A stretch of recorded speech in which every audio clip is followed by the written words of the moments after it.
Career.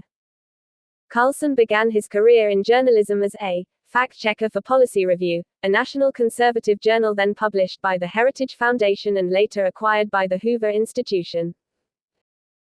He then worked as an opinion writer at the Arkansas Democrat-Gazette newspaper in Little Rock, Arkansas before joining the Weekly Standard News magazine in 1995.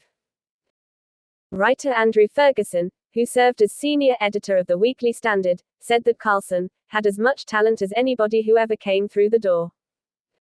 Carlson sought a role with the publication after hearing of its founding, fearing he would be written off as a wingnut if he instead joined the American Spectator. In 1999, Carlson interviewed then-Governor George W. Bush for Talk magazine. He quoted Bush mocking Karla Faye Tucker, who was executed in Bush's state of Texas, and frequently using the word fuck. The piece led to bad publicity for Bush's 2000 presidential campaign. Bush claimed that Mr. Carlson mischaracterized me. He's a good reporter, he just misunderstood about how serious that was. I take the death penalty very seriously. Among liberals, Carlson's piece received praise, with Democratic consultant Bob Shrum calling it vivid. Carlson said of the interview, "I thought I dragged for writing a puffy piece. My wife said people are going to think you're hunting for a job in the Bush campaign."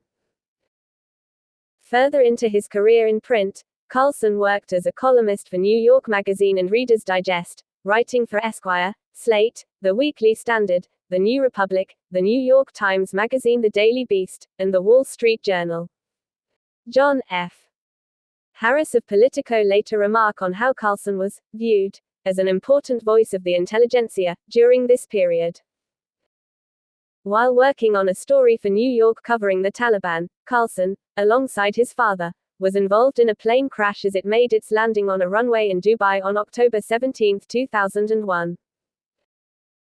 Carlson's 2003 Esquire profile on his journey to Liberia alongside Reverend Al Sharpton and other civil and political rights activists would garner a nomination at the National Magazine Awards. In his early television career, Carlson wore bow ties, a habit from boarding school he continued on air until 2006. On June 21, 2021, New York Times reporter Ben Smith reported that Carlson was a media source for several journalists and authors, including Michael Isikoff, Michael Wolff, Brian Stelter, and others who wrote critically of Donald Trump.